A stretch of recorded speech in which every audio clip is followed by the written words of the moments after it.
네, 안녕하세요. IT 파트너의 최성진입니다. 이번에는 인사제도 설계 관련된 좀 세 번째로 지급 체계하고 임금 설계에 대한 좀 말씀을 좀 드려보도록 하겠습니다. 그 앞서 이제 평가 제도와 관련된 좀 이야기를 좀 드렸는데요. 이런 지급 체계하고 임금을 좀 논의를 하려면 인사제도 전반에 대한 이야기를 조금 해봐야 됩니다. 인사제도 전체 구조를 좀 이야기를 좀 해봐야 될 것 같은데요. 그래서 좀 화면을 좀 보면 인사제도라고 하게 되면 도대체 어떠한 테마를 좀 다루는 것을 인사제도라고 좀 보는지를 먼저 좀 이해를 해보겠습니다.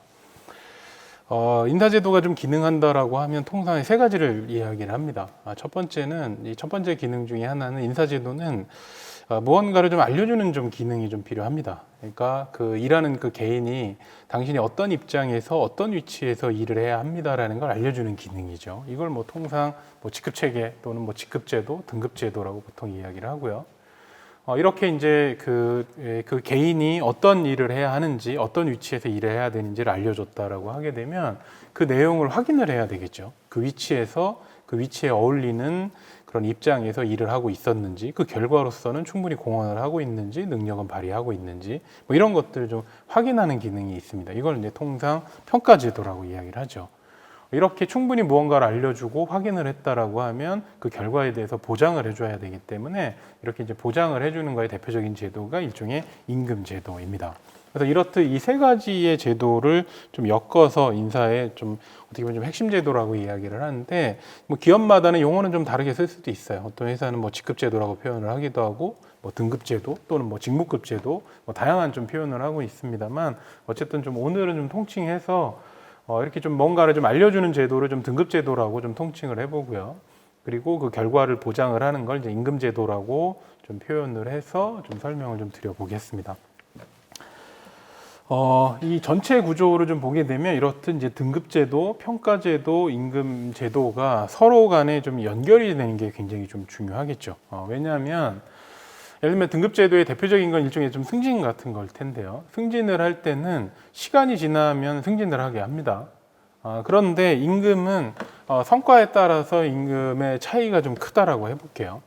그렇게 되면 두 개의 제도의 메시지가 좀 어긋나겠죠. 그거보다는 성과에 따라서 무언가가 좀 차등이 되거나 능력에 따라서 무언가가 좀 차등이 된다라고 하면 임금에서 그러면 승진이라든가 평가에서도 그런 요소가 좀 담겨져 있어야지만 일관적으로 그 제도가 그 개인에게 이제 접근이 좀 가능한 거기 때문에 이 전체의 제도가 서로 간에 좀 연결성을 좀 갖고 있는 게 제도에서는 상당히 좀 중요합니다. 앞전에 그 두 번에 걸쳐서 좀 설명드린 건 이 중간에 있는 이제 평가 제도를 좀 말씀을 좀 드린 거고요. 오늘은 그 평가에 좀 영향을 미치는 기본적으로 이제 등급 제도와 그 다음에 그 결과로서 적용을 하는 임금에 대한 이야기를 좀 더 본격적으로 좀 해보겠습니다. 그럼 첫 번째로는 이제 등급 제도를 이야기를 해볼게요. 이 두 개의 제도 중에. 등급 제도다라고 하면 그 등급이라는 그 단어 자체가 일종의 랭크 같은 거겠죠. 즉 무언가를 구별한다라는 뜻이기 때문에 이 등급 제도에서 가장 중요한 것 중에 하나는 무엇을 구분자로 쓰느냐입니다. 그러니까 구별을 할 때 과연 어떠한 기준으로 구별을 하는가에 대한 이야기입니다. 그러면 그 기준은 몇 가지를 좀 사용을 할 수가 있는데 첫 번째는 시간을 가지고서 기준을 마련할 수도 있겠죠. 즉 일정 정도 시간이 지나면 등급이 바뀝니다 라고 하게 되면 시간이 등급을 바꾸는데 가장 결정적인 요소를 좀 하게 될 겁니다. 현실적으로 여러분들 회사 내에서 만약에 우리는 승진을 하기 위해서는 최소한 승진 연한이 예를 들면 3년이 필요해, 4년이 필요해 라고 하면 그 3년이라든가 그 4년이라는 게 일종의 등급 기준의 하나의 시간적인 그런 기준이 좀 될 수가 있겠죠. 두 번째는 이런 시간뿐만 아니라 능력이다라고 하는 거를 등급의 기준으로 사용을 할 수가 있어요. 예를 들면 상위의 등급으로 올라가려면 이런 능력을 갖춰야 돼 또는 이런 능력을 갖췄다라는 걸 증명해야 돼 이런 개념이 일종의 능력 기준이 되겠죠. 그리고 마지막으로는 직무라고 하는 것이 이런 등급의 기준이 좀 될 때도 있어요. 이 직무라고 하면 이게 좀 와닿지는 않으실 수 있는데 일종의 역할 같은 거라고 좀 생각을 하시면 됩니다. 당신이 그동안에는 플레이어로서 일을 계속 해왔는데 당신이 팀장으로서의 역할을 할 수 있어서 그쪽으로 좀 올라갔다라고 하게 되면 이건 뭐 시간이라든가 능력이라는 것보다는 그 일을 맡았기 때문에 좀 올라가는 개념이 좀 될 수가 있겠죠. 이렇게 이제 크게 보면 세 가지를 이야기를 할 수가 있는데 요 내용에서도 1번하고 2번, 즉 시간하고 능력은 해당하는 개인한테 쌓이는 성질이 있어요. 그러니까 시간도 그 사람한테 쌓이는 거죠. 그죠? 그 사람이 몇 년이 지났느냐 이런 거고, 능력도 이제 그 해당하는 사람에게 쌓이는 겁니다. 이런 걸 이제 통상 속인 기준, 즉 사람 기준이라고 이야기를 하고요. 이 업무, 직무의 기준을 삼는다라는 건 일종의 역할 기준이기 때문에 괴가 조금 달라요. 그래서 사람 기준으로 무언가를 좀 사용을 하는 거하고 역할 기준으로 사용을 하는 게 이 종류가 좀 다르다 보니까 이 세 가지의 기준을 좀 섞는다라고 했을 땐 같은 입장에서 섞는 게 조금 불리해요. 예를 들면 시간하고 능력이라는 테마로 섞어버리게 되면 사람 기준만 남아 있기 때문에 사람 기준으로 잡았을 때 맹점이 해결이 잘 안 됩니다. 예를 들면 사람 기준으로 잡았다라는 건 일종의 이런 겁니다. 회사에서 그분이 이제는 부장급으로 올라갈 정도의 실력이 좀 됐습니다. 그러면 우리 회사에서는 그 일을 하는 부장이 필요한가 없는가는 더 이상 중요해지지가 않아요.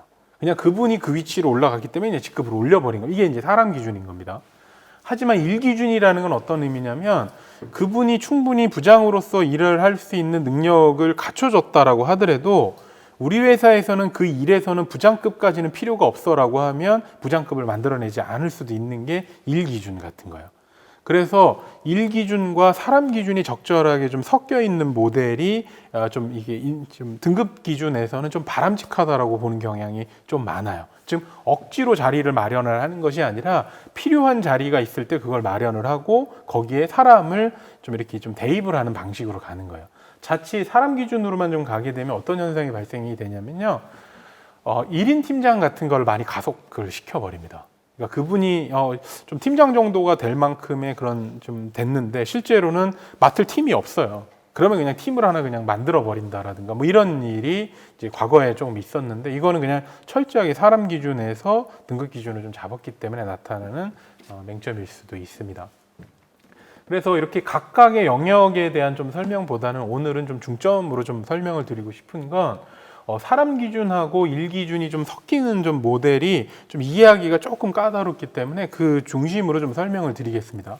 이렇게 뭐 시간 기준만 하는 건 이제 그동안의 연공서열 같은 거기 때문에 사실상 개념 자체가 어렵지는 않고요.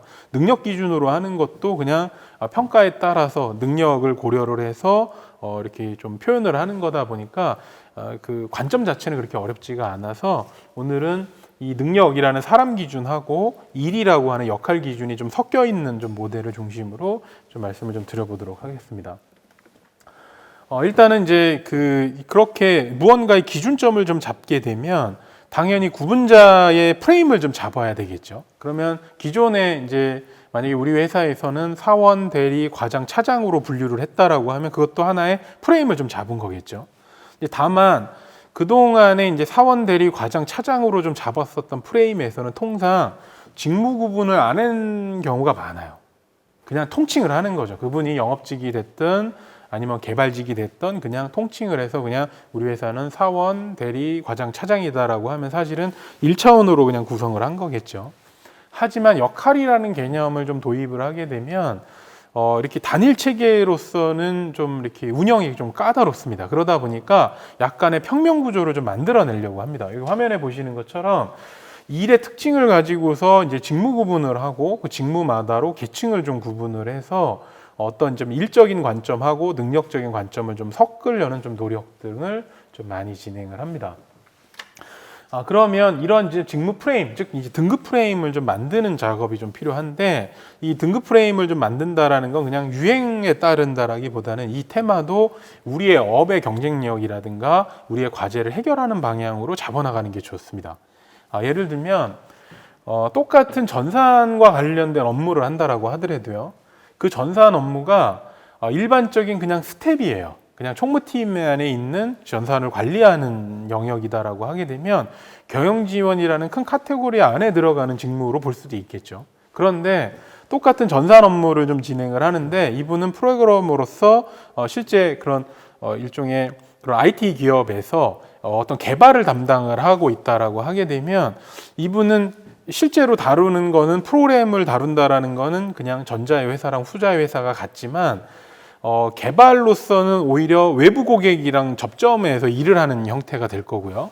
내부에서 이제 전산 운영을 한다라는 건 이제 내부에서 일종의 지원 업무로서 이게 한다라고 하게 되면 각각의 직무가 갖고 있는 특징이 좀 다르겠죠. 그러면 무조건 전산이라는 어떠한 이 카테고리를 양쪽 모두가 나누는 것이 아니라 한 회사는 전산이라는 게 그냥 지원의 하나의 카테고리라면 지원 안에 그냥 묶어버리는 게 더 유리하겠지만 한쪽에서는 개발 영역하고 또는 시스템 유지 보수하고 뭐 이런 등등마다로 구분해서 이제 이거를 좀 잡아내줘야지만 경쟁력을 가속을 시킬 수 있다라고 하면 이쪽에서는 분리를 하는 게 더 낫겠죠. 이런 것처럼 동일한 직무를 하더라도 그 기업의 사업 유형이라든가 이런 거에 따라서 프레임은 좀 바뀔 수가 있습니다. 만약에 이제 저희 같은 경우에는 만약 인사 컨설팅을 한다라고 하면 동일하게 인사와 관련된 어떤 영역을 좀 진행을 한다라고 하더라도 그 회사 내에서 내부에서 인사를 운영을 하고 개발을 하는 테마하고요.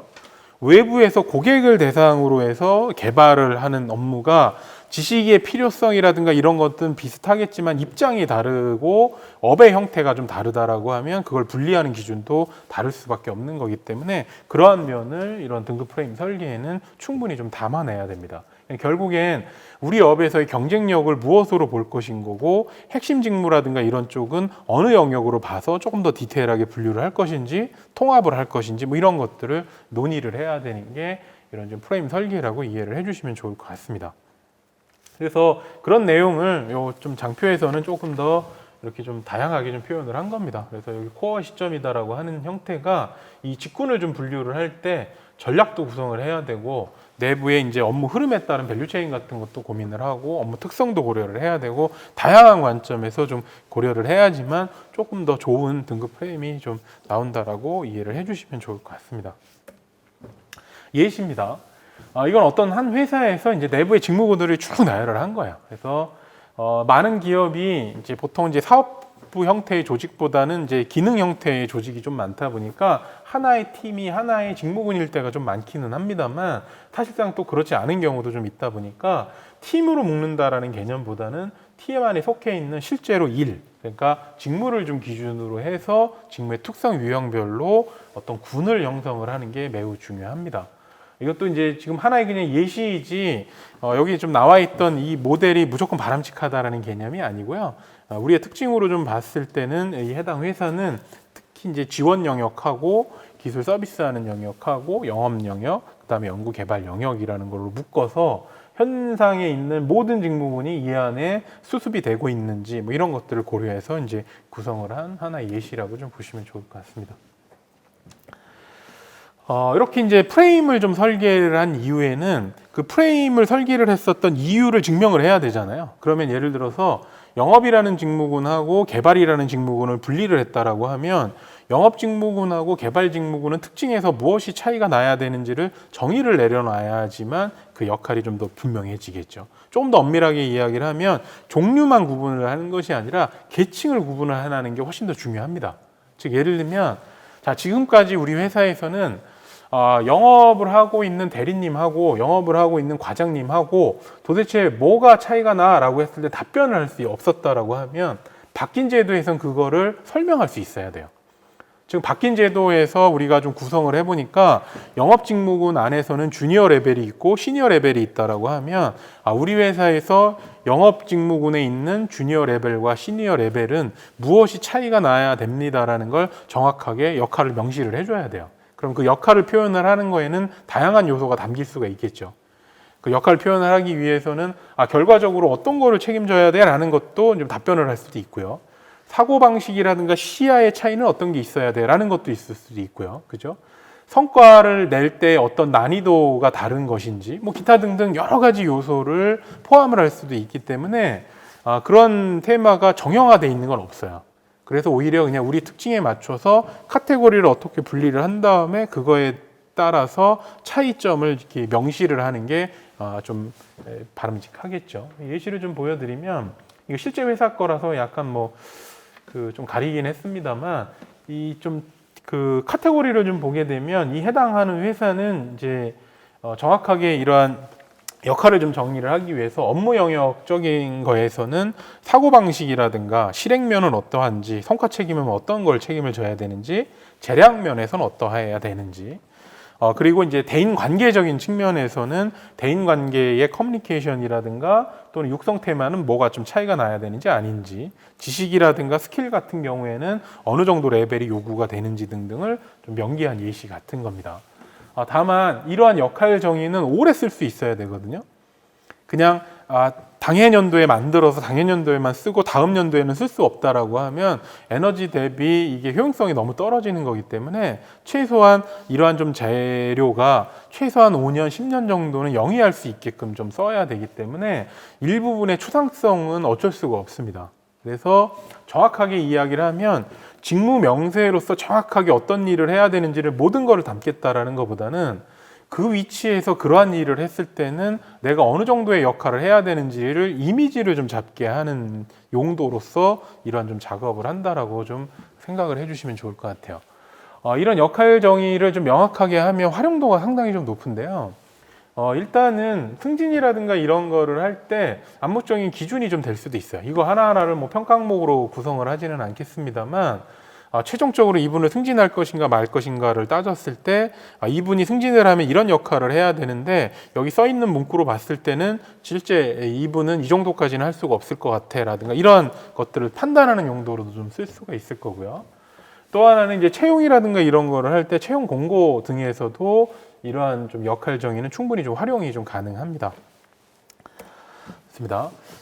그 다음 테마는 이제 이렇게 이제 구성을 하고 나면 이제 호칭에 대한 이슈가 좀 있어요. 그러니까 이 앞단에서 이제 프레임을 이렇게 좀 만들게 되면 프레임을 좀 코드로서 구성을 하는 경우가 많아요. 왜냐하면 등급수라든가 이런 어떤 형태를 묶기도 하고 늘리기도 하다 보니까 저 등급수만큼으로 그냥 호칭을 다 사용을 할 수도 있고요. 또는 묶어가지고 호칭을 좀 사용을 할 수도 있기 때문에 호칭 이슈를 좀 한번 좀 생각을 해봐야 됩니다. 그래서 이제 호칭은 한번 좀 정리를 좀 해봤는데요. 이 호칭이다라고 하는 건 실질적으로 입으로 이제 불려지는 좀 표현이다 보니까 이 호칭하고 자격이라는 개념을 조금 한번 구분해서 생각해 보실 필요가 있어요. 그래서 호칭은 일단은 좀 불려지는 거고 자격이다라고 하는 건 그 사람의 위치를 실질적으로 말하는 개념입니다. 그래서 자격이랑 연동이 되는 거는 보통 임금의 높이라든가 또는 이분의 책임이라든가 권한 같은 것은 보통 자격에 많이 붙어 있고요. 호칭은 그냥 호칭으로만 불려질 때도 있고 호칭이 일부 자격하고 일치가 돼서 같이 연결해서 좀 진행을 하는 경우가 있어요. 예를 들면 기존에 사원 대리 과장 차장님이라고 부르고 그리고 사원에서 이제 과장으로 사원에서 대리로 올라가고 대리에서 과장이 올라갈 때 그거에 합당한 임금도 그대로 올라가고 권한도 더 늘어난다라고 하게 되면 불려지는 사원 대리라는 호칭하고 자격하고가 일치가 좀 되는 거겠죠. 그런데 이제 어떤 회사의 경우에는 그 사람을 자격을 표현을 하는 건 뭐 G1, G2, G3, G4 뭐 이런 식으로 이제 코드화가 좀 되어 있고 그리고 호칭이다라고 하는 건 뭐 G1과 G2를 이제 합산을 해서 님이라고 부르고 G3는 뭐 예를 들면 선임이라고 부른다라고 하면 일부 호칭하고 자격하고가 좀 분리가 돼 있는 경우도 있기 때문에 일단은 좀 구분해서 일단 좀 이미지를 좀 잡아야지만 디자인을 하시기가 좋습니다. 그리고 뭐 예를 들면 이제 그 방금 말씀드린 것처럼 뭐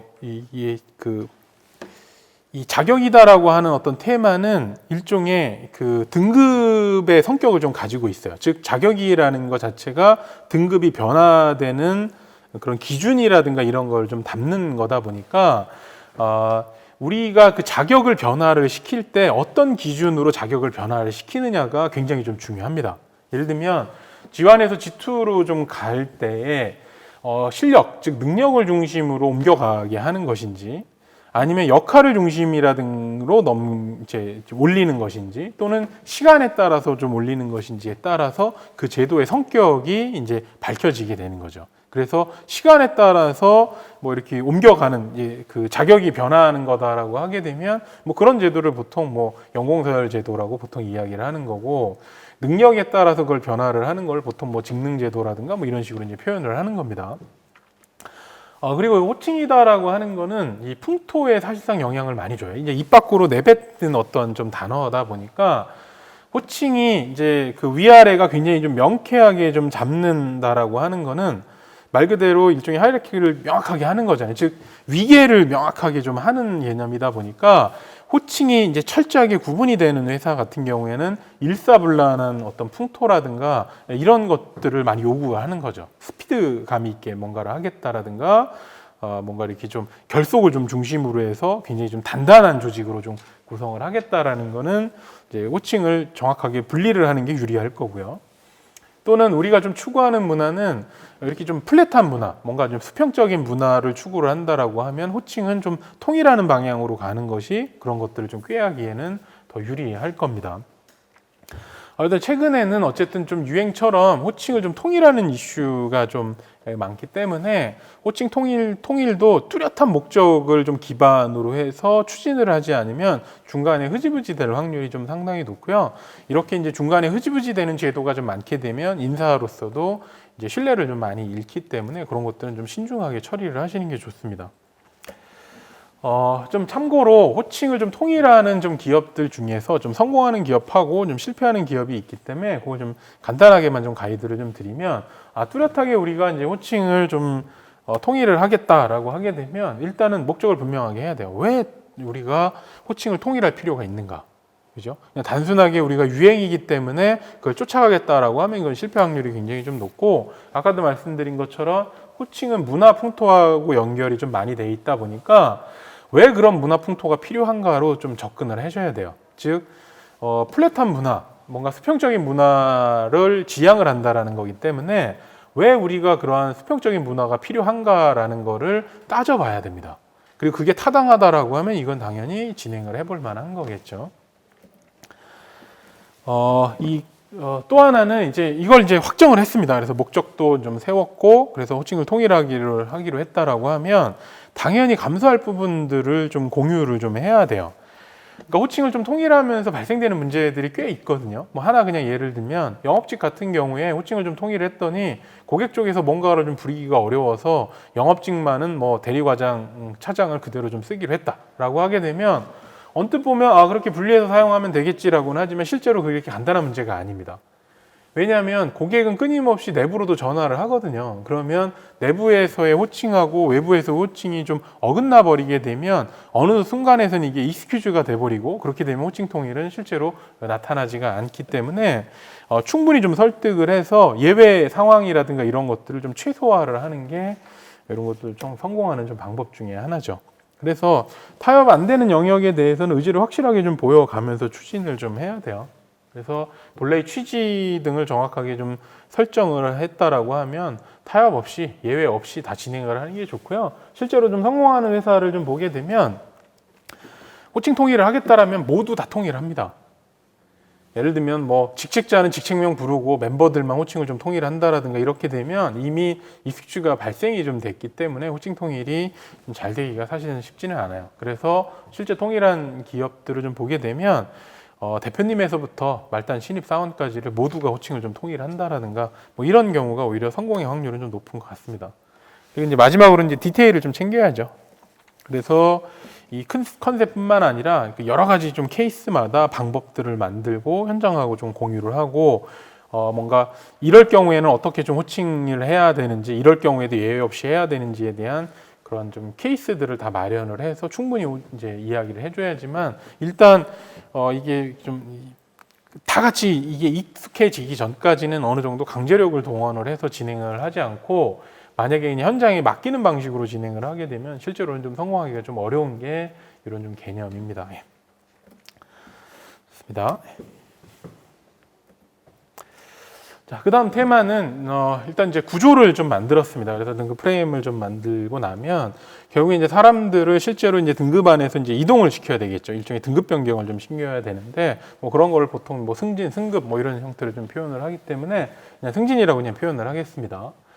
그럼 이제 승진의 단계별 프로세스를 좀 명확하게 하는 게 좀 중요한데요. 여기 좀 화면은 뭐 하나의 또 예시입니다만 통상은 승진을 진행을 한다라고 하는 거는 기초 자격이라는 거하고 추가 심사, 최종 확정 이 세 가지 테마를 어떻게 면밀하게 할 것인지를 따져보는 게 가장 중요합니다. 그러니까 기초 자격이다라고 하는 거는 그분이 승진의 후보자가 될 수 있는 사람인지를 따져보는 프로세스예요. 과거에 우리가 승진 연한이라는 게 있다라고 하면 시간이 지난 게 기초 자격을 획득하는 하나의 기준이 좀 될 수도 있겠죠. 또는 좀 만약에 바뀐 제도에서는 기초 자격을 획득을 하려면 평가가 어느 정도 이상이 돼야 돼라고 하면 평가 기준 같은 게 기초 자격을 또 뜻하기도 합니다. 그리고 이런 테마는 그분이 승진하는 단계에 따라서도 다를 수도 있겠죠.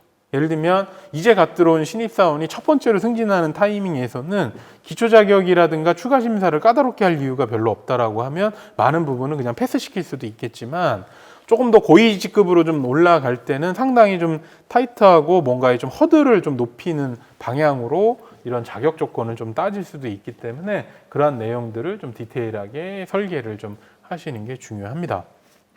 그래서 이건 뭐 기업마다로 이런 자격 조건이라든가 이런 테마들은 좀 다를 수가 있기 때문에 몇 가지 좀 참고할 수 있는 내용을 좀 중심으로 좀 가이드를 좀 드려볼게요.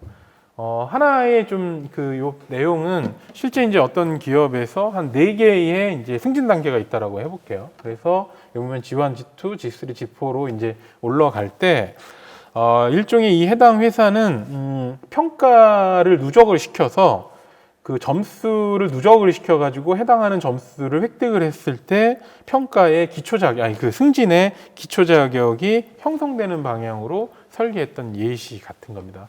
최근에 많이 쓰는 좀 방식인데 예를 들면 이 화면을 좀 보시게 되면 평가가 이제 이렇게 HEG, SUP라는 어떤 평가를 좀 진행을 하고 그거에 따라서 이제 각각의 평가마다 획득되는 이제 포인트 점수가 존재를 합니다. 그리고 이건 이제 매년 이제 평가를 한다라고 하면 올해 내가 G라는 평가를 받았으면 내가 15점을 획득을 한 겁니다. 그리고 내년도에도 G라는 평가를 또 받았으면 합산해서 나는 30포인트를 이제 획득을 하는 거겠죠. 옆에 있는 승진 기준을 좀 보게 되면 G1에서 G2로 올라갈 때는 30포인트가 좀 필요하다라고 이제 표현을 해놨기 때문에 해당 본인이 G라는 평가를 2년을 받았다라고 하면 30포인트를 획득을 해서 기초 자격을 획득하는 게 되는 거고요. 만약 이분이 S라는 평가를 받아서 10점을 받았다라고 하면 3년이 걸려야지만 이제 이 포인트를 충족을 좀 시킬 수가 있겠죠.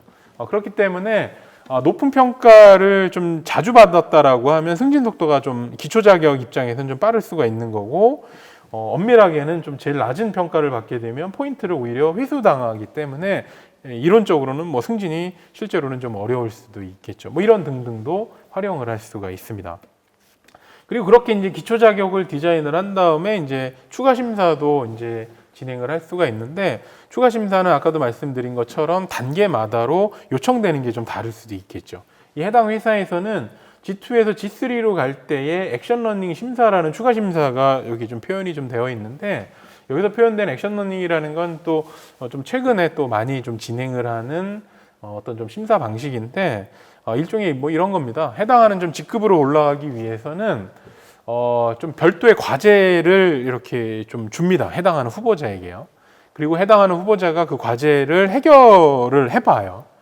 그런 다음에 해결을 하기 위해서 과정에서 어떻게 했는지 그리고 해결의 결과물까지를 정리를 해서 그거를 레포트하고 일종의 발표를 합니다. 그러면 이제 심사위원이 그 과정과 결과를 기반으로 해서 이분을 패스페이를 결정을 한 다음에 최종 심사에 좀 넘기는 방식으로 하는 좀 테마인데 이런 액션 러닝이 최근에 좀 많이 좀 각광받는 이유 중에 하나가 승진이라고 하는 프로세스는 해당하는 멤버에게는 상당히 많이 이제 에너지를 쓸 수 있는 그런 입장이잖아요. 그러니까 의욕적으로 무언가를 좀 할 수가 있기 때문에 액션 러닝의 특징은 실제 과제를 주거든요. 가상의 과제가 아니라 진짜 조직 내에서 문제가 있거나 뭔가를 개선하고자 하는 테마를 숙제로 줄 수가 있다 보니까 승진의 기준을 좀 명확하게 하는 효과도 있고 또는 조직 내에서 그동안 묵혀놨었던 실제 과제를 해결하는 어떤 효과도 좀 있다 보니까 조직 개발이라는 관점에서도 좀 효용성이 좀 높아서 좀 이렇게 많이 좀 추진을 하고 있어요. 하지만 액션 러닝을 추진한다라는 건 인사 입장에서도 에너지를 많이 써야 되고 또 현장 입장에서도 이제 에너지를 좀 많이 쓰다 보니까 이제 모든 전 대상을 좀 하는 것보다는 특정 직급을 좀 넘어가야 되는 그런 순간에서만 이것들을 좀 많이 활용을 하는 경향이 좀 있습니다. 예, 이번에는 이제 임금 제도를 좀 설명을 좀 드려보겠습니다. 예. 임금은 여기 화면에서 보이는 것처럼 임금의 본질을 이야기를 하려면 임금은 기본적으로 제약이 좀 많아요. 고려해야 될 게 좀 많다라는 겁니다.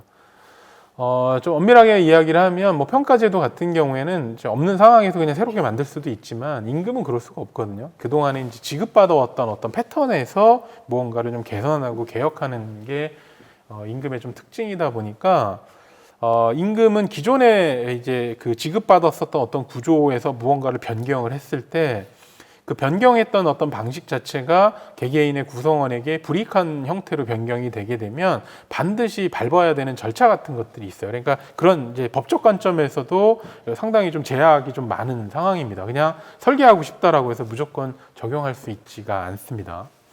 또 하나는 임금은 이제 재무적인 관점도 고려를 해야 되기 때문에 우리가 경쟁력을 높이기 위해서 임금 테이블을 상승을 시킨다라고 했을 때 그냥 막 할 수가 없겠죠. 당연히 재무적인 관점에서 그렇게 되면 인건비 총액이 어떻게 늘어나고 있는지 줄어들고 있는지를 다 계산을 해야지만 의사결정을 할 수 있기 때문에 재무적인 관점도 또 충분히 고려를 해야 돼요.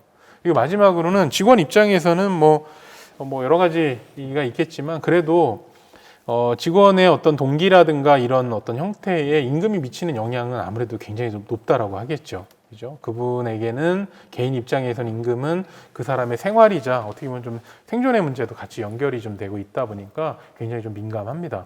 그래서 임금을 그냥 무작정 경영 관점으로만 디자인을 한다라는 게 능사가 아니고 직원의 관점도 충분히 고려를 해야 되다 보니까 이 세 가지의 관점이 서로 간에 이렇게 일치가 되지 않을 때가 굉장히 많다 보니까 어떤 특정 지점을 결정을 해야 되는 순간들이 좀 있어요. 그래서 임금은 정말 밸런스 감각 또는 이 제약이 많은 것들을 충분히 좀 살펴봐야 되는 그런 특징이 있는 제도라고 좀 볼 수가 있습니다.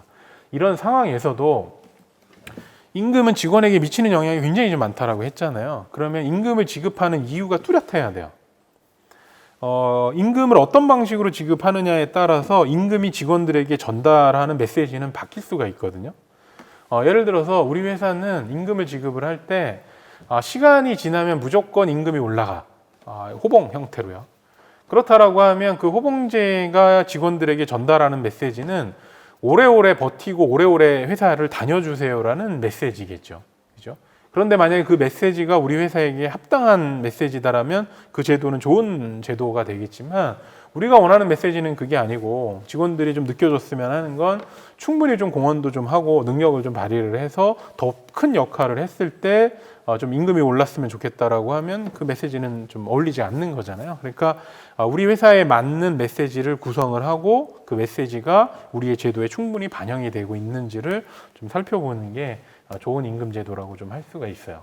요 화면은 뭐 그런 것들을 좀 따져보는 하나의 그냥 예시 자료 같은 겁니다.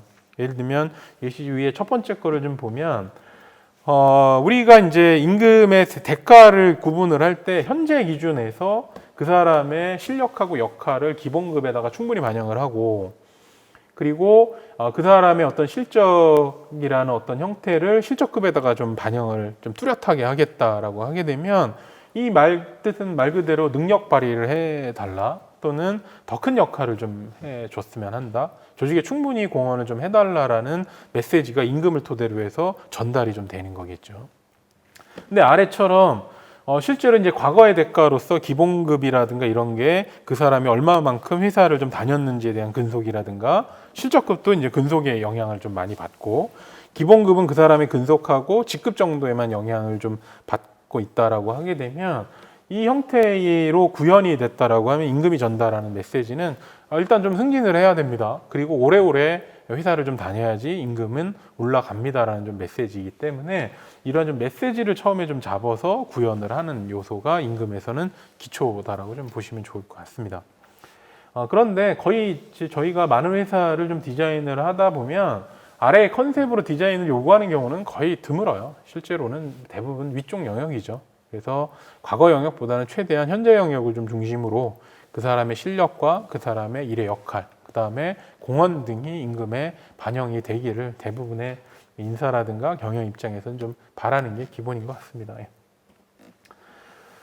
그러다 보니까 이제 임금 개정에서 이제 주로 이슈가 좀 되는 테마는 뭐 이렇게 한 뭐 네 가지 정도로 제가 좀 정리를 해봤는데, 기본적으로는 이제 그동안에 연공 중심의 대응이 있다라고 하면 연공 중심을 좀 탈피하고 싶다라는 니즈가 좀 많고요. 또 하나는 이제 임금의 지급 기준, 좀 수당도 너무 많고 하기 때문에 불필요한 수당 같은 거를 좀 줄여본다라든가 임금을 좀 최대한 좀 통합을 해가지고 간소화를 좀 하고 싶다. 뭐 이런 니즈도 좀 많고요. 그 다음에 좀 뛰어난 사람들이 확실하게 좀 메리트를 좀 느낄 수 있는, 그래서 이제 우수인재가 일종의 리텐션, 그러니까 우수인재가 회사 내에서 어쨌든 계속 좀 버텨서 매력을 좀 느낄 수 있는 그런 임금이었으면 좋겠다, 이런 거고요. 마지막에는 결국은 회사의 실적이라든가 뭐 이런 등등과 연동이 돼서 개인의 성과가 많이 연동이 되는 임금이었으면 좋겠다. 그래서 쭉 성과주의와 관련된 임금으로 좀 갔으면 한다라는 이런 테마로 보통은 이제 임금 제도의 설계 컨셉이 좀 잡히는 경우가 많습니다. 하지만 이거는 그냥 일반론을 이야기 드린 거고요. 여러분들 회사마다는 당연히 처해져 있는 입장이라든가 이런 게 다르기 때문에 그거에 맞추는 제도가 가장 좀 좋다라고 좀 생각을 합니다. 그러면 이제 임금을 좀 설계를 한다라고 하면 크게 보면 임금 안에서도 기본급이다라고 해서 약간 고정성을 좀 가지고 있고 누적형을 좀 기반으로 하고 있는 임금이 있고요. 또는 이제 변동 형태를 기반으로 해서 쌓지 않고 그냥 그 당해년도에서 그냥 처리하는 방식으로 디자인을 하는 이제 임금의 구성 요소가 있겠죠. 통상은 뭐 기본급과 변동급이라고 표현을 하기도 하고, 고정급 변동급이라고 표현을 하기도 하고, 또는 기본급, 실적급, 뭐 다양한 표현을 하고 있습니다만, 어쨌든 지금 그 여기 첫 번째 기본급이다라고 하는 거는 그 임금의 본질 자체가 현재 기준에서 임금을 쌓는 방식이 중요한 임금이에요. 그리고 법정 용어에서는 통상임금에 들어가는 임금의 디자인 요소에 좀 가까운 종류를 좀 보시면 좋을 것 같습니다. 통칭해서 뭐 기본급이라고 표현을 했는데요. 기본급은 통상 그 사람의 등급이라든가 그 사람이 직급하고 같이 연동을 좀 시켜야 되겠죠. 그런데 어떤 기업에서는 직급하고 이런 기본급하고를 일치를 시키지를 않고 그냥 사람한테 맞추는 경우도 있어요. 그러니까 즉 그분이 승진을 했다라고 했을 때 승진에 따라서 임금의 테이블을 따로 적용받는 것이 아니라 그냥 승진을 하게 되면 승진한 만큼으로 그냥 추가 승진급 정도만 좀 받고 과거의 임금이 계속적으로 이어가는 경우도 있습니다. 뭐 그건 다양한 케이스가 있기 때문에 그런 걸 좀 제하고, 좀 오늘 내용에서는 기본급 자체라는 게 존재를 하고 직급별 또는 등급별로 테이블이라는 게 존재한다라는 가정하에서 좀 설계 방식을 조금 소개를 해드려 보겠습니다. 그러면 해당하는 분이 뭐 여기 화면에 있는 것처럼 뭐 시니어 1급에 해당이 되는 분이다라고 하게 되면 시니어 1급에 해당이 되는 임금의 범위, 즉 임금의 테이블이 존재를 하는 겁니다. 그러면 그 안에서 어쨌든 이제 그 매년 임금이 이제 변해야 되잖아요. 그럼 임금이 변하는 기준을 어떻게 할 것인가에 대한 내용이에요. 첫 번째는 단순하게 누적시키는 방법이 있겠죠. 단순하게 누적을 시킨다라는 건 올해 임금이 얼마인데, 예를 들면 올해 임금이 5천만 원인데 평가를 뭐를 받았기 때문에 3%가 올랐어. 그래서 5천만 원에다가 3%가 오른 임금으로 적용받는 뭐 이런 게 단순 누적형이에요. 그럼 그 다음에는 이제 3%가 올랐기 때문에 5,150만 원을 받았겠죠. 그럼 5,150만 원에서 또 평가에 따라서 몇 %를 쌓았어. 뭐 이런 방식이 이제 누적형의 기본 모습이에요. 이건 굉장히 심플한 제도인데 여기도 좀 써 있는 것처럼 가장 큰 좀 난점이다라고 하면 패자 부활이 조금 어려워요. 왜냐하면 이거는 계속 쌓을 때 그 사람의 임금 높이에 따라서 쌓는 폭이 늘어나다 보니까 초기에 평가를 잘 받거나 초기에 많이 임금을 쌓았던 사람이 무조건 유리하게 좀 돼 있다 보니까 뒤늦게 출발한 사람이 그거를 좀 뒤집기가 상당히 좀 까다롭습니다. 두 번째 방식은 이제 메리트 등급형이라고 해가지고 이거는 뭐 좀 개념이 이런 겁니다. 동일한 임금 테이블을 갖고 있는 사람이다라고 하면 임금이 낮은 구간에서는 상승률을 좀 더 높게 하고요. 임금이 높은 구간에서는 상승률을 좀 억제를 해서 임금이 좀 커브를 그리게 하는 겁니다. 그래서 여기 화면에 좀 보면 아래쪽에서는 화살표의 폭이 좀 크고요. 위로 올라갈수록 화살표의 폭이 좀 줄어드는 그런 방식이에요. 이 형태로 가게 되면 이것도 뭐 장단점이 좀 뚜렷한 편인데 장점은 말 그대로 이제 패자 부활이 가능해요. 그리고 동일한 이제 직급, 동일한 등급이다라고 하면 역할의 크기가 같다라는 거기 때문에 임금이 어쨌든 좀 수습이 되는 방향으로 갑니다. 예.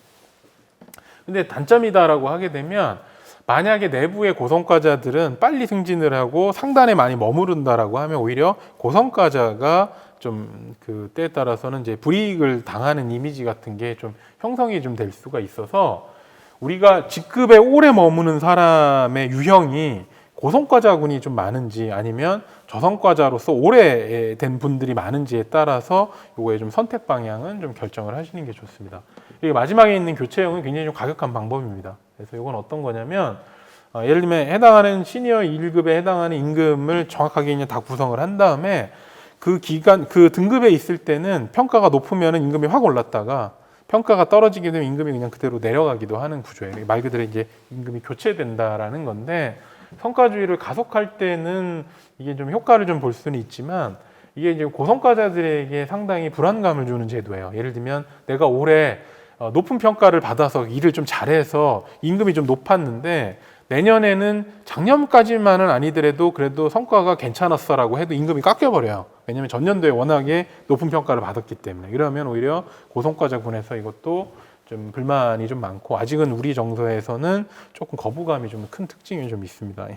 그래서 실제로 디자인을 해보면 첫 번째인 누적형하고 두 번째인 메리트 승급형이 거의 뭐 제도 설계의 7, 80%를 차지하는 것 같습니다. 더 되네요. 7, 80%보다도. 교체형은 뭐 정말 10곳에서 한 곳이 될까 말까 하는 것 같습니다.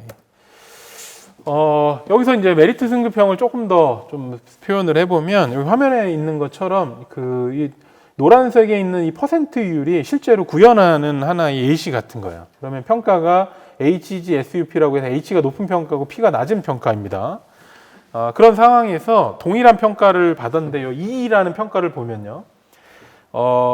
평가를 2를 받았는데 밴드 1에 있을 때는 7.5%가 상승이 되는데 밴드 5에 있을 때는 1.5%밖에 상승을 안 해요. 즉 밴드 이제 5라는 건 저 옆에 화면을 보시면 아시겠지만 임금이 이미 어느 정도 높은 거예요.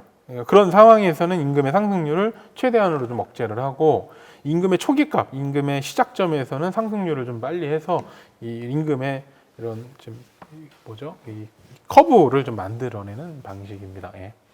이 형태를 잘 디자인을 하게 되면 사실상은 굳이 좀 복잡하게 임금 피크라든가 이런 것들을 하지 않아도 총액인건비를 좀 관리하거나 뭐 이런 관점에서 또 조금 활용은 좀 할 수가 있습니다. 예. 자, 그렇게 이제 임금의 변동 방식을 좀 놨다라고 하면 테이블을 결정을 해야 되겠죠. 임금의 테이블이라고 하면 기존의 제도에 있는 테이블을 그대로 이관을 할 수도 있고 또는 이제 기존의 임금 수준을 좀 조절을 할 수도 있겠죠. 그렇게 이제 임금의 수준을 좀 조절을 할 때 좀 이렇게 다양한 것들을 좀 고려를 하는데 뭐 일단은 무엇보다도 먼저 좀 떠오르는 것 중에 하나는 우리 회사뿐만 아니라 우리랑 동종 업계는 어느 정도 수준인가를 당연히 좀 고려하고 싶겠죠. 그죠? 임금 수준을 당연히 업계의 수준을 좀 고려를 하는데 이건 충분히 기전에 많이 교류를 하고 있다라고 하면 좀 참고를 할 수 있는데 그냥 단순하게 임금 테이블을 이번에 좀 변경을 하기 위해서 새롭게 이제 조사를 해야 된다라든가 이렇게 되면 생각보다 좀 어렵습니다. 예. 실제로 임금을 좀 잘 밝히지도 않고 특히나 같은 업계다라면 더 보호하는 경향이 좀 있어서 이미 같은 업계 인사 담당자들끼리 사전에 충분히 교류를 한다라고 하면 좀 가능하겠지만 현실적으로 쉽지는 않아요. 그리고 외부 전문 업체가 이런 이제 셀러리 서베이 같은 거를 하는 경향이 계속적으로 줄고 있어요. 예전에는 그래도 좀 여러 곳에서 또 조금 진행도 했었고 그런 백데이터를 좀 구하기가 과거에는 조금 더 낫었는데 시간이 좀 지날수록 이쪽은 조금 더 어려워지는 경향은 좀 있는 것 같습니다. 그리고 이제 이러한 임금이 바뀌는 어떤 형태가 불이익 계정이 되는지 아닌지도 따져봐야죠. 테이블을 좀 바꿔봤더니 과거보다 뭔가 불이익이 돼버린다라든가 또는 지급 방식이라든가 차등 때문에 이 불이익이 되면 당연히 좀 그거를 좀 고려를 해야 되기 때문에 이 불이익 계정 또는 불이익 변경이다라고 하는 게 불법이라는 뜻은 아닙니다. 다만 이제 불이익 변경을 하려면 절차를 좀 밟아야 되는 게 좀 더 까다롭고 일종의 뭐 예를 들면 지금 가반수의 동의를 얻어야 된다라든가 뭐 이런 어떤 조건들이 있다 보니까 이제 조금은 이제 그 장애가 좀 높죠. 그리고 이제 그 외에도 뭐 여러 가지를 좀 고려해야 돼요. 대상자 중에는 우리가 좀 디자인을 해보니까 일정 계층까지는 시간의 수당을 좀 지급을 하고 일정 이상부터는 포괄 산정으로 해서 뭐 지급을 하지 않겠다라고 하면 그런 요인들을 다 고려를 해서 또 테이블 수준을 좀 마련을 해야 되기 때문에 결국엔 이런 작업을 하려면 직관으로는 할 수가 없어요. 결국엔 좀 면밀하게 실제 데이터, 임금 데이터를 좀 넣어보고 그걸 시뮬레이션을 해보고 다양하게 데이터를 좀 변경을 해가면서 어떻게 영향이 있는지를 따져봐야지만 좀 결정을 좀 할 수가 있습니다. 그래서 임금의 디자인의 마지막은 반드시 임금 시뮬레이션을 좀 해봐야 됩니다. 그래서 여기 표현이 되어 있는 것처럼 좀 새롭게 제도가 좀 바뀌었다. 그래서 좀 지급 체계하고 임금이 통째로 좀 다 바뀌었다라고 하면 새로운 지급 체계로 옮겨가야 될 거고요. 그리고 새로운 지급 체계마다로 임금 테이블이 바뀌었다라고 하면 그거에 맞춰서 이제 그 임금 테이블이 어떻게 변하는지도 좀 봐야 될 거고. 그래서 그 사람마다로 이제 그 이 과거의 제도에서 받았을 수 있는 금액하고 바뀐 거에 의해서 임금이 얼마만큼 차이가 발생을 하는지를 좀 이렇게 모니터링하고 시뮬레이션을 해봐야지만 최종적으로 좀 의사결정을 할 수가 있겠죠. 또 하나는 경영 입장에서는요. 이런 과정을 좀 밟다 보면 제도의 취지를 좀 살리기 위해서 임금 제도가 변경이 되면서 소요비용이라는 게 발생이 될 수가 있어요. 이 소요비용이라는 건 등급 체계가 좀 바뀌면서 승진이 아니더라도 임금이 올라가는 사람이 발생을 할 수가 있거든요. 이걸 아예 다 없애버리게 되면 제도의 취지가 좀 이렇게 덜 살아나는 경우가 있다 보니까 그 임금 테이블을 좀 더 명확하게 좀 놓다 보면 이 사람을 이관을 하다 보면 현재 임금보다 높은 테이블로 넘어가는 사람들이 생겨요. 그렇게 되면 그 사람들이 높아진 임금만큼의 총액이 일종의 소요비용이 좀 되는데 이런 좀 소요비용을 이제 감수하고서도 이제 제도를 개정을 하려면 확실하게 설득력이 있어야 되겠죠. 왜냐면 경영 입장에서는 제도가 바뀌었다라고 해서 갑자기 인건비가 늘어났다라고 하면 그거를 이제 당연히 허용을 잘 안 하기 때문에 이 시뮬레이션이다라고 하는 관점은 당해년도에 이렇게 그 과거랑 현재의 차이만 확인하는 게 아니라 이 제도로 바뀌게 되면 향후에 이 10년간 또는 20년간 굉장히 좀 장기간 동안에 어떻게 임금의 추이가 변할 수가 있는지도 증명을 해줘야지만 현재로서는 조금 경영 입장에서 조금 더 많은 임금이 가더라도 우리가 구현하려는 방향으로 확실하게 갈 수 있다라는 게 금액적으로 이제 증명이 되게 되면 조금 더 과감한 의사결정을 좀 할 수가 있기 때문에 임금 시뮬레이션 상당히 중요합니다. 참고로서는 이런 제 시뮬레이션을 어떤 식으로 이제 구성을 해야 되는지에 대한 좀 팁을 좀 구성을 했는데 정말 대기업처럼 이제 수천 명 이상이 되지 않는다고 하고 이제 수백 명 기반이면 얼마든지 엑셀 기반에서 시뮬레이션 작업을 해도 충분히 좀 효과를 좀 볼 수가 있기 때문에 개념 정도만 좀 설명을 드리겠습니다. 어쨌든 제도 변경에 따라서 이런 시뮬레이션을 한다라는 건 실시간으로 연동될 수 있는 값을 볼 수 있게끔 구조를 짜야 돼요. 그러다 보니까 그 엑셀을 좀 구성을 해서 이제 그 직원들의 이제 바뀐 제도에 따라서 변화되는 임금을 보려면 당연히 기본적으로는 여기 보연되어 있는 것처럼 전체 임금값의 변화를 모니터링을 할 수 있는 지금 공간을 마련을 하고 개개인마다도 어떻게 변화하는지를 좀 볼 수 있어서 이 두 개의 시트가 계속 연동이 되게끔 디자인을 해줘야지만 시뮬레이션을 좀 제대로 활용을 할 수가 있습니다. 그래서 몇 가지로 그냥 예를 좀 들었는데 여기 보면 이제 그 좌측에 왼쪽에 나와 있는 것처럼 실제로 이제 그 임금 제도가 바뀐 다음에 사람들을 좀 적용을 하다 보면 어떤 계층과 어떠한 위치에서 임금이 좀 더 유리해졌는지 불리해지는지도 이제 실제로 카운팅을 좀 해봐야 되고요. 그리고 사람마다로 임금이 얼마만큼 변하는지를 정말 디테일하게 다 따져봐야 되고요. 그리고 이제 그 좌측에 아래쪽에 있는 것처럼 당해년도만 따져보는 것이 아니라 모델을 토대로 해서 좀 고성과자 같은 경우에는 바뀐 제도였을 때 어떻게 20, 30년간 임금이 추이가 높아질 수 있는지 저성과자다라고 하면 어떻게 또 컨트롤이 가능한 것인지가 이제 이렇게 숫자적으로 딱 보여줘야지만 경영 입장에서는 조금 더 과감한 의사결정을 좀 진행을 할 수가 있습니다. 자, 이렇게 이제 기본급에 대한 이야기를 좀 해보면 그 다음에 이제 성과급 또는 이제 변동급에 대한 이야기입니다. 성과급의 이제 기본적인 특징 중에 하나는 통상은 이제 그런 뭐랄까요, 전년도에 받았던 이 성과급에 올해의 성과급이 영향을 좀 덜 받는 방향으로 디자인하는 경우가 많아요. 즉 누적으로 계속 쌓는 방식보다는 매년 그냥 털어버리는 방식으로 디자인을 하는 경우가 많아요. 그러니까 작년도에 내가 성과급을 얼마 받았다라는 게 올해 성과급의 기준이 되지는 않는 겁니다. 예. 그리고 이런 성과급도 이제 실제로 좀 디자인을 하다 보면 100% 그냥 실적에만 연동돼서 다 변하는, 그쪽 제로부터 내가 받는 금액까지가 형성이 되는 경우가 있고, 기본적으로 일정 정도는 고정 형태로 이제 그 보장을 받고 나머지 부분만 이제 그런 이제 차등을 하는 경우도 좀 있습니다. 그러니까 보통의 기업에서는 이 보장 부분, 즉 고정 부분을 점차로 좀 줄여나가는 방향으로 디자인을 하려는 경향이 높겠죠.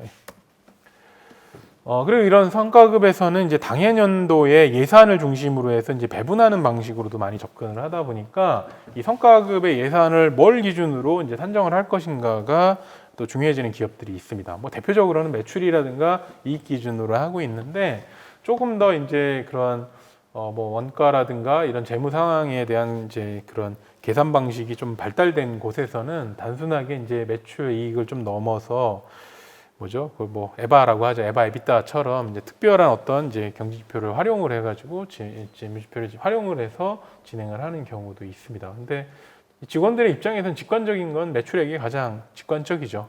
그래서 여기도 표현되어 있는 것처럼 매출액을 기준으로 하면 달성 상태를 바로 알 수가 있다 보니까 이게 일종의 인센티브 개념이다라고 하면 현재로서 어느 정도였고, 야, 내가 조금 더 노력을 하게 되면 내 인센티브가 얼마만큼 늘어날 수 있어라는 걸 알 수가 있기 때문에 목표 달성에 대한 의지를 과정에서도 끌어올릴 수가 있어요. 그러니까 뭐 마무리가 되지 않아도 효과를 좀 줄 수가 있는데, 이익 기준 같은 경우에는 보통은 모든 게 다 크로징 돼야지만 이익이 계산이 되다 보니까 사후적인 측면에서의 효과가 좀 있는 거죠.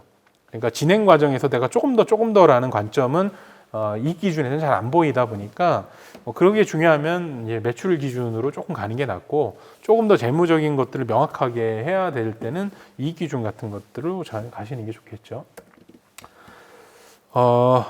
이 성과급을 좀 배분을 할 때 이렇게 예산이 좀 잡힌 다음에 성과급을 좀 배분을 할 수가 있을 텐데, 성과급을 좀 배분하는 방식으로 해서도 그냥 하나의 그런 좀 방법론만 좀 소개를 해드리면 이런 게 있어요. 그동안에는 이제 그 성과급을 배분을 할 때 본인의 기본급의 평가에 따라서 몇 퍼센트를 지급하겠다는 방식이 좀 많아요.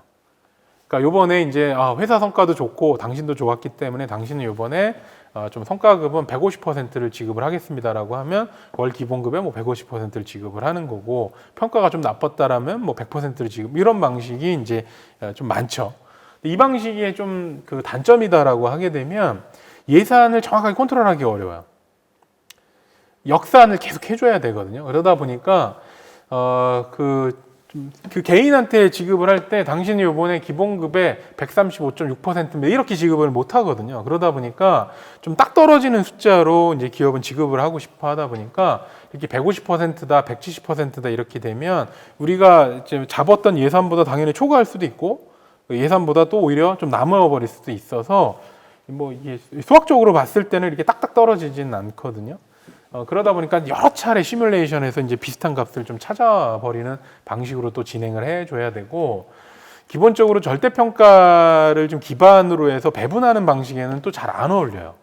예를 들면 절대평가를 토대로 해서 전체적으로 평가가 높아지게 되면 예산이 늘어나 버리고, 또는 전체적으로 평가가 낮아지면 예산이 또 낮아져 버리기 때문에 예산하고 평가가 일치가 또 되지 않는 또 단점도 있습니다.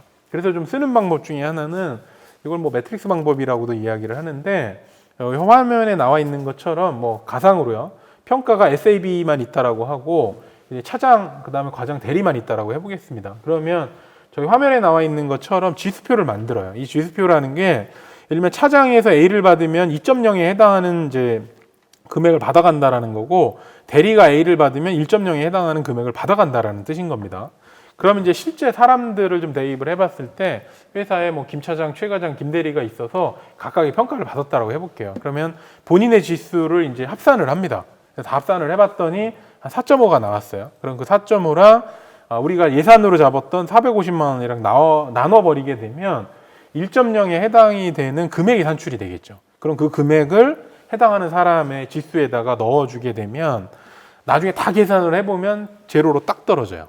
450만 원이 예산이었다라고 하면 이런 방식으로 평가를 해서 분배를 하게 되면 그 예산의 안에서 딱 떨어지고 뭐 1원도 오차가 없이 지급이 좀 되기 때문에 이 방식으로 좀 진행을 하게 되면 저 안에 있는 이제 그 구성원들이 동일하게 다 높은 평가를 받든 동일하게 다 낮은 평가를 받든 예산이 변하지는 않거든요. 예산 안에서 어쨌든 쪼개주는 방식으로 가다 보니까 절대 평가를 하고 그 금액 안에서 좀 쪼개주는 상대 반영이 좀 가능해지는 특징이 있어서 인사의 설계라는 관점에서는 조금 더 효용성이 좀 높은 방식입니다. 예, 이렇게 이제 성과급까지 이제 다 디자인을 하게 되면 이제 뭐라 그럴까요? 임금의 이게 뭐랄까 순차적인 적용이 좀 필요할 때가 있겠죠. 예를 들면 새로운 임금 테이블을 구성을 했는데 옮겨간 분이 테이블 바깥에 있을 수도 있잖아요. 그럼 이 바깥에 있는 분들을 임금 테이블 안으로 수습을 좀 해줘야 되기 때문에 그렇다고 해서 임금을 그냥 깎아버릴 수는 없으니까 그런 경우에 조정급 같은 거를 어떻게 처리를 할 것인가에 대한 이슈가 남습니다. 예를 들면 그동안에 이제 대리였던 분을 새로 이관된 이제 등급 쪽에서는 뭐 주니어, 그 시니어 2대로 배치를 했더니 이분이 새로 바뀐 임금 테이블보다는 현재 임금이 만약에 높아요. 그렇다라고 하면 테이블보다 임금이 높기 때문에 그 차액이 발생을 할 텐데 이 차액을 일종의 조정임금이다라는 구성을 좀 놓고 난 다음에 이 차액을 영원히 보정을 할 것인지 아니면 일정 시점에서 그냥 없애버릴 것인지 순차적으로 없애버릴 것인지 뭐 이런 것들을 이제 고민을 해야 되겠죠. 그래서 첫 번째하고 두 번째는 이 첫 번째 이제 그 표현을 해놨던 건 일정 시점까지는 유지를 했다 그냥 없애버리는 거의 방식인 거고요. 두 번째는 점차로 줄여나가는 방식이에요. 그런데 이제 그 임금의 그런 개정에 따라서 과격하게 적용을 하려는 기업들이 그렇게 많지는 않아요. 그건 정말로 기업이 너무 어렵기 때문에 임금 개정을 해서 임금을 좀 삭감이라든가 이런 것들의 강도 높은 내용을 좀 진행해야 되는 입장에서는 조정급 일부 주다가 없애버리기도 하고 뭐 이런 과감한 결단을 하기도 합니다만 일반적으로는 해당 직급을 벗어날 때까지는 조정급을 계속적으로 이렇게 좀 보호를 했다가 이제 승진을 하면서 이제 그 테이블 안에 수습하게 해서 그 조정급을 없애버리는 방식을 보통 가장 많이 씁니다. 그리고 이제 제일 아래 쪽은 이제 실적급 쪽에서 이 보장 영역을 점차적으로 줄여나가는 방식에 대한 좀 설명이에요. 이것도 이제 매년 실적급에서 이제 그 변동 영역들을 이제 순차적으로 좀 늘려가면서 실적급의 재원을 좀 확보하는 그런 방식으로도 진행이 가능합니다. 그래서 임금 개정을 좀 이제 그 개정을 하기 위해서 임금은 아까도 말씀드린 것처럼 고려해야 될 테마들이 좀 너무 많다 보니까 입장 정리를 좀 할 필요가 있어요. 설계자 입장에서도요, 인사 입장에서도. 그래서 일단은 첫 번째는 무엇보다도 도대체 뭐에 대한 대가로서 지불되는 것인가를 어쨌든 명확하게 좀 하겠다라는 관점이 좀 필요하고요. 그래서 이 경영진이라든가 이런 쪽에서도 그걸 자꾸만 좀 어필을 해야 됩니다. 이런 형태로 제도가 변경이 돼야지만 직원들에게 이런 메시지를 좀 전할 수 있습니다. 뭐 이런 거고요. 두 번째는 사내 이해관계자에게 너무 쉽게 이렇게 좀 타협하는 건 좀 곤란합니다. 왜냐하면 이게 복합적인 이해관계가 좀 있다 보니까 그리고 인사가 현장보다 힘이 없을 때가 많아요. 현업에서 실제로 왕성하게 일하시는 그런 또 관리자분들이라든가 임원분들이 여러 가지 목소리를 내게 되면 인사가 딱 그거를 이제 이렇게 중심 잡고 하기는 좀 쉽지는 않은데 그분들조차도 이해관계자가 좀 될 때가 좀 많다 보니까 이게 이제 좀 이렇게 기본적으로 인사가 그런 현장에 있는 분들보다 힘이 약하다라고 하면 우리가 좀 버틸 수 있는 거는 명확한 근거 그리고 과학적으로 좀 접근하는 어떤 논리 뭐 이런 것만이 일종의 좀 무기가 되는 거기 때문에 여기서 표현했었던 뭐 저기 정치력이 굴하지 않는다 즉 타협을 그래도 조금 지켜낸다라는 뜻은 그냥 뭐 고집 피우라는 뜻이 아니고요. 그만큼 그런 컨셉을 좀 잡기 위해서는 조금 더 근거를 마련을 하고 명분을 만들어내고 논리 구조를 좀 잡아내는 그런 노력들을 끊임없이 좀 해야 된다라는 뜻입니다. 그리고 세 번째는 이제 법적 배려라고 했는데 의외로 다 디자인을 해놓고 났더니 미처 파악을 못 해가지고 이렇게 좀 개정을 하게 되면 실제로 좀 적용이 어렵는데 법적인 문제가 좀 발생이 되게끔 디자인을 하는 경우도 좀 있기 때문에 기본적으로 이제 근로기준법에서 이야기를 하는 어떤 테마라든가 좀 최근 이슈처럼 예를 들면 최근에 뭐 최저임금 기준이 뭔가 좀 변하면 그거에 우리가 영향을 받는지 아닌지라든가 여러 가지 요소들을 좀 따져봐야지만 임금 쪽에서는 실수를 안 할 수가 있습니다. 그리고 마지막으로는 이제 아까도 말씀드린 것처럼 이거는 좀 디테일이 굉장히 좀 중요하겠죠. 아무리 컨셉을 우수하게 좀 잡았다라고 하더라도 실제로는 이제 디테일의 악마가 있을 수 있는 거기 때문에 이 디테일 영역에서 이걸 좀 챙겨야 돼. 그래야지 취지대로 갈 수 있는지를 좀 따져볼 수가 있기 때문에 철저하게 모든 임금값을 좀 넣어보고서 계속적으로 시뮬레이션을 해봐서 그게 좀 확신을 좀 가진 다음에 이걸 좀 첫 적용을 좀 진행을 해야 됩니다. 그래서 설계가 끝난 다음에 첫 번째로 임금이 바뀐 형태로 지급되는 순간까지 계속적으로 좀 시뮬레이션을 한다라는 각오로 이 작업들은 좀 진행을 하시는 게 좋습니다. 여기까지가 좀 등급과 임금과 관련된 좀 내용을 좀 말씀을 좀 드렸고요. 다음 시간에는 이제 설계가 이제 마무리가 좀 되고 난 이후에 설계 전에는 어떤 것들을 좀 고려를 해야 되는지, 그리고 설계 후에 정착을 하기 위해서는 좀 주의는 어떤 것들을 해야 되고 또 챙겨야 되는 것들은 무엇인지, 그리고 인사제도 전반에서 좀 그럼 자주 좀 받던 그런 질문들을 제가 좀 요약을 해서 그걸 좀 답변 드리는 좀 시간을 좀 갖도록 하겠습니다. 여기까지 하겠습니다. 고맙습니다.